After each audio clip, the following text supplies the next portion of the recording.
Battlefield 2042, one of the most controversial entries in the Battlefield franchise, and one of the few to not feature a single player campaign. Although this game is purely multiplayer, it has a lot, and I mean a lot more lore than I ever thought. No, I did not accidentally jam myself to a wall, and in this video I'm going to explain the main story and map lore of Battlefield 2042. Now the way Battlefield tells its story is through a couple ways. One way is through the Codex entry tab in the game. This is a tab in the game where basically it says anything and everything you want to know. I mean, we're talking historical events, we're talking people, we're talking that. Another way is through the descriptions of player card cosmetics in the game, and you'll be surprised how much important information you can find in these player cards. And the last way you can get this information is through the US and Russian commands debriefing you when you're in-game. These are the little dialogues you get when you first start around a battlefield. And what makes this important is that in both the game mode Conquest and Breakthrough, you actually get different dialogues when you're playing each mode. This will become very important later and help us piece together some of the map lore we'll find. Now let's stop wasting time and get into the very beginning of the Battlefield 2042 story. Battlefield 2042's main plot starts in Eastern Europe in the year 2028. A wildfire had begun slowly spreading across Eastern Europe and was destroying several miles of farmland. These fires spiraled out of control into firestorms known as the Baltic firestorms. In real life, the European Commission reported in 2020 that 38% of Europe's land area was farmland. This number is important because in just 2 years, the firestorms had destroyed all of Europe's farmland by the year 2030. This caused Europe to have an extreme shortage of grain and led to the world supply chain having a shortage of grain altogether. This big hit to food production was the root cause of a second Great Depression on our planet. Obviously, fires in general don't just destroy land. They cause air pollution, poison water, displace animals, and ultimately displace humans. It took Europe years to tame and extinguish the firestorms, but unfortunately the country had been ruined and millions of European citizens were displaced. This event is the beginning to one of the biggest migration crises in human history. Similar to real life, the 2020s in the Battlefield universe were experiencing severe climate change where tropical storms in the Atlantic and Pacific Ocean were at an all-time high. In 2033, the world's second major natural disaster occurred. A first-ever Category 6 hurricane was recorded to have hit the southeastern coast of the United States. The hurricane was named Hurricane Zeta and took the lives of 2,100 people, which also caused a staggering property damage of $100 billion. It was 2 years after this hurricane that the Baltic firestorms of Europe took their toll. The European currency collapsed and led to the government of Germany being dissolved in the year 2035. 1 month after Germany's dissolvement, the European Union disbanded as well. Europe was now an unorganized wasteland with borders being a thing of the past. But several members of the disbanded European countries had come together to form what is known as the European Recovery Foundation. The goal of this organization was to rebuild the European Union by using the support of anonymous corporate interests. The world of Battlefield had faced two of the biggest natural disasters in human history in just 5 years. So I'm sure it's not surprising to hear that many small nations were starting to collapse due to this climate change and displacement. It was at this point that a term was coined. The term non-patriated. This term was created after 13% of the world's population was displaced. People who were non-patriated were also commonly referred to as nomads. With the world starting to crack very quickly, these disasters put us in the year 2038, where the United States and Canada collaborate in a decade-old secret facility. This research facility, disguised as a Canadian Air Force base, was tasked with the goal of stabilizing specifically North America's weather, because Europe doesn't need any help. The program was known as the Steadfast Refuge Program, and although the goal sounds like a noble one, the goal's real intent was to further America's interests around a breaking world by creating a terraforming satellite weapon named Shearwater 1. This facility was in direct conflict with the NMOD convention, which is a real-life convention that basically says don't make evil clouds. The facility came up with the idea of using an energy field and a particle deployment mechanism in the Shearwater 1 satellite. This was to manipulate intense weather patterns. But unfortunately, karma is real because in 2040, the first test was executed, but Shearwater 1 had a malfunction with deploying the particles needed for the test. This critical malfunction in the satellite caused it to divert its orbit and collide with a nearby United States communication satellite.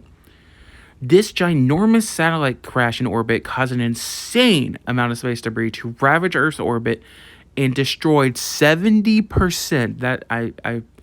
Yep, 70% of Earth's satellite network. It caused a blackout of most of the world's communication and GPS systems. Of course, almost immediately, the United States and Russia publicly were accusing each other of causing the blackout.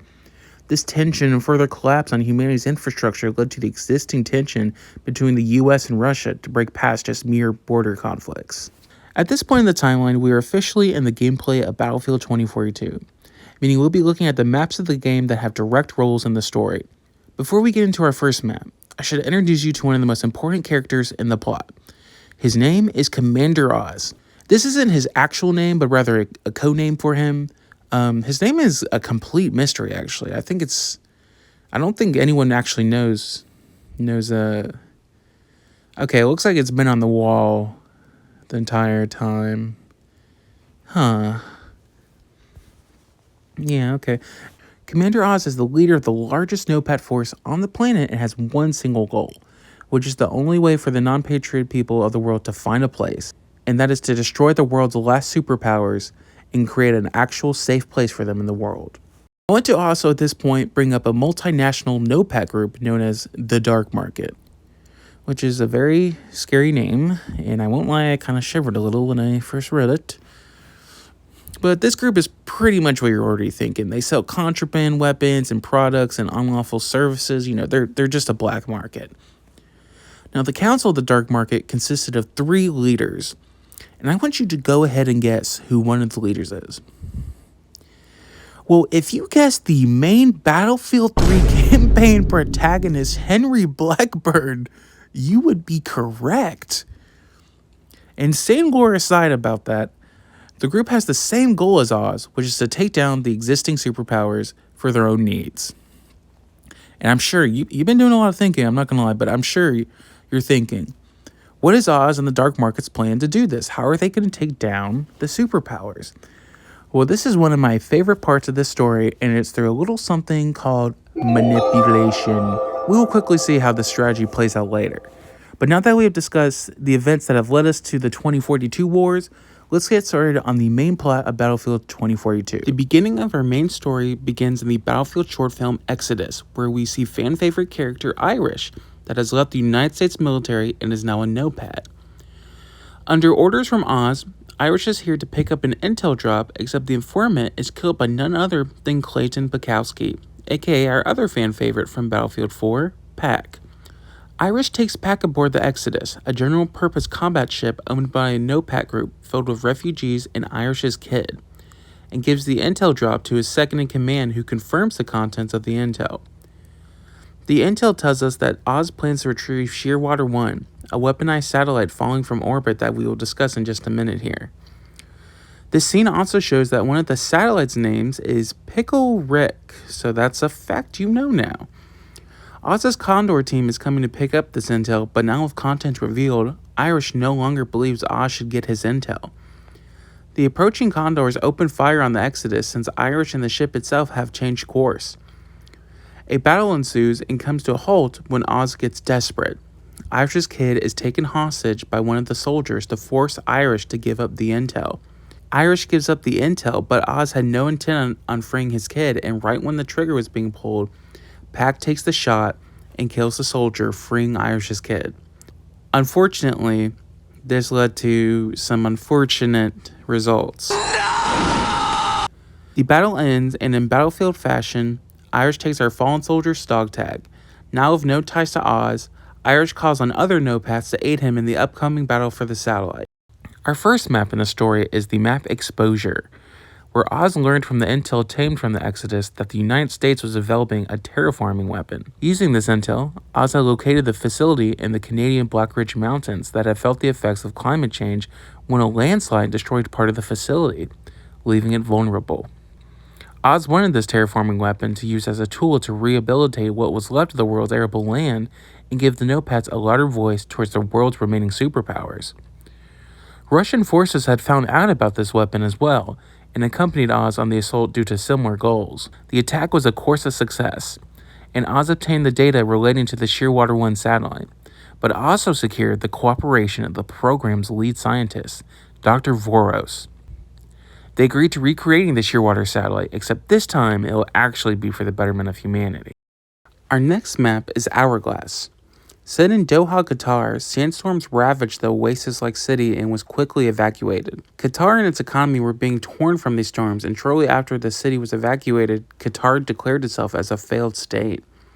Qatar was loosely allied with Russia by allowing Russia to store and transport military equipment in the outskirts of the country. With the city evacuated and the country now declared a failed state, a convoy of experimental Russian weaponry was left stranded in the sandstorms of the city. America deployed troops to the region with the intent to retrieve this experimental technology before Russia did.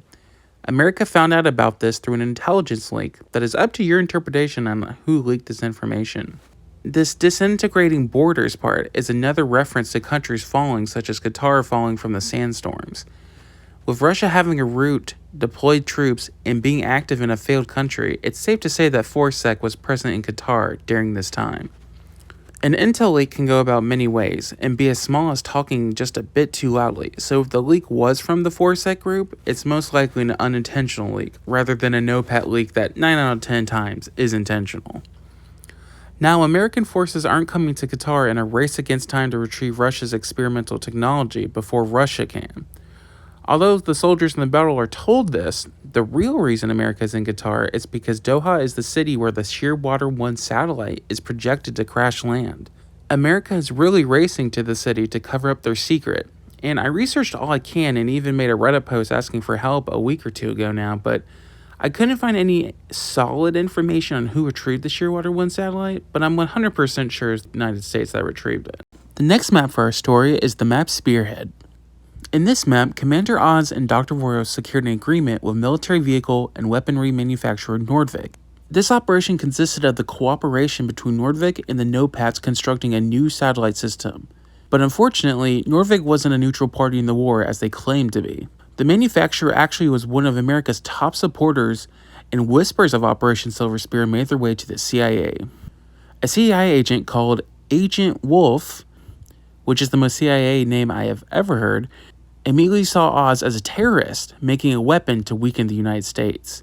So the United States deployed forces to the facility while NOPATs leaked the American facility to Russia, leading to Russian forces assaulting the facility to disrupt America's munitions operations. The next map in the plot is the map Renewal. Taking place in the eastern Egyptian desert, Dr. Voros at this point in the timeline had actually fixed the coding issue that caused the original critical malfunction on the Shearwater 1 satellite.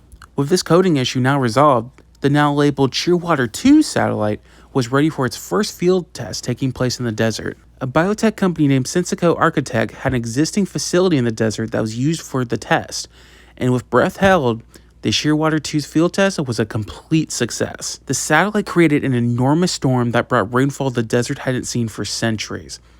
This day is known as Renewal Day to the NOPATs, a day celebrating the day Commander Oz had been working for towards all this time. The day the NOPATs had the power to make their own place in the world. And of course, Russia and the United States got word of this, and of course they reacted appropriately by deploying all-out assaults on NOPAT bases across the globe.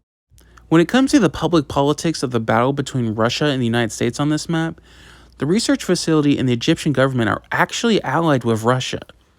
The United States wants to strong-arm the Egyptian government into giving control of the facility to them, so they are pretty much invading Egypt to get this facility.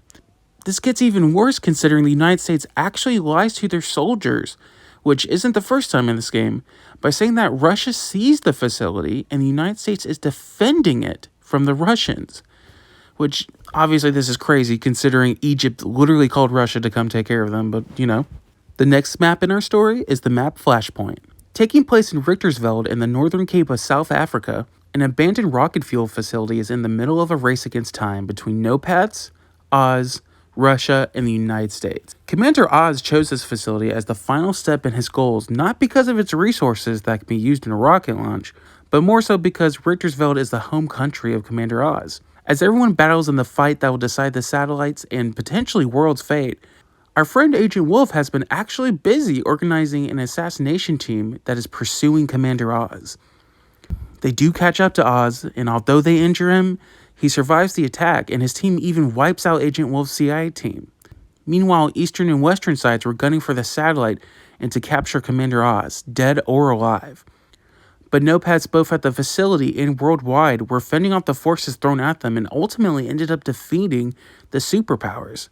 This was a shock to the world that the remaining superpowers were defeated by these smaller groups. Oz took an advantage of the worldwide defeat by releasing evidence that the United States and CIA were actually the ones behind the world blackout. Agent Wolf, of course, was especially exposed for his involvement in the United States' many evil deeds, and the United States was completely flipped on its head when it came to how the world viewed it. The land was also able to become lush and healthy. Oz's goal has now come to fruition. The Shearwater satellite technology was shared with the dark market to aid in the technology's use for other nations, but this role was quickly put off on a corporation known as Archangel. The Archangel Corporation was a neutral enterprise that aided in destabilized countries and states with the use of the Shearwater satellites and AI technologies. No, not that AI. This corporation actually offered anything you could think of in the raid. It ranged from healthcare to transportation to even military services such as access to the Archangel Legion, the corporation's private military used for other countries' aid. They also started an initiative to rebuild the Earth's satellite network known as the Ascension Satellite Network. These guys are pretty much what their name suggests, and honestly I'm glad they are good in nature. Our next map is Redacted, taking place in the Scottish Hebrides. A Russian spy was captured while investigating a secret bunker from a technology company called Boris Research and Development that was owned by the Archangel Corporation. The spy found technology from the Boris R&D lab that was so concerning that, and I quote, sent alarms through our entire command. Archangel reported the spy to the Americans, who quickly sent forces to the bunker. The Russians rushed to assault the bunker to get to the advanced technology before the Americans got to it first. When it comes to what the spy found, they found that the facility was kidnapping nopads and turning them into this. These are synthetic soldiers that underwent insane amounts of cybernetic augmentations that gave them super strength and speed. They were enhanced through the Aurora operating system that also controls the facility, because that's a good idea for an AI system to have. Obviously, these synthetics broke out of containment and were destroying the facility. Now, I want you to take a guess to who is the head of the Archangel Corporation. Well, if you also guess Henry Blackburn, then you are correct again somehow. He was the one that called the United States. He told the US the location of the facility and lied to them in claiming the experiments conducted in the facility were done by the Russians, and that the AOS AI that was running rampant was sabotaged by the Russians as well. Not to mention that Blackburn also kidnapped nopads to use as subjects for the synthetic soldiers' experiments. Before the superpowers reached the facility, Blackburn had ordered all information relating to what happened in the facility to be destroyed. All of the intel was in fact destroyed before the superpowers arrived, and Blackburn blamed Boris for the atrocities and human trafficking after the media reported on the facility. The Archangel Corporation denied having any knowledge of what was going on in the Boris laboratory and got away with their lies to the media. Every loose end was tied up involving this project, including the mercenaries that were hired to kidnap and transport the Nopad experiment subjects. Although that's the end of all of our story maps, I'm sure a lot of Battlefield fans right now are wondering, what about the other maps? Well, these maps do have lore to them, and although I couldn't find dates or events that fit them into the timeline on exactly when they took place, I would still like to go over them because a lot of them have some very interesting lore. Starting with the map Breakaway, the United States ended up attacking Russia's illegal Antarctica petroleum facility, and actually turns out that Russia had been drilling for over a decade now, since the ice melted away due to the whole climate change thing, so that's pretty much it, yeah. Our next map is Discarded, which is a ship-breaking facility along India's west coastline. So pretty much what happened was, in one of the battles, Russia had a submarine that got disabled and eventually washed up onto the coast of along India. People, of course, found this. The submarine had cutting-edge Russian weaponry systems, and, recyclers that were on the coast got word of this. So all the recyclers agreed to not tell anyone about this and instead dismantle it and sell all the parts off to the black market. Now, it's not known how Russia found the submarine. If I were to guess, it's just, they tracked their own submarine. But the US got involved when a US submarine detected a large Russian naval force converging on the coast. Our next map is Kaleidoscope, taking place in Songdo, South Korea. The United States and Russia are fighting for the corporate giant Daesung Electronics data center. The center is an offshore surveillance center for the United States. So the facility really does aid the United States in the war for global resources, and Russia found out about this and wants it.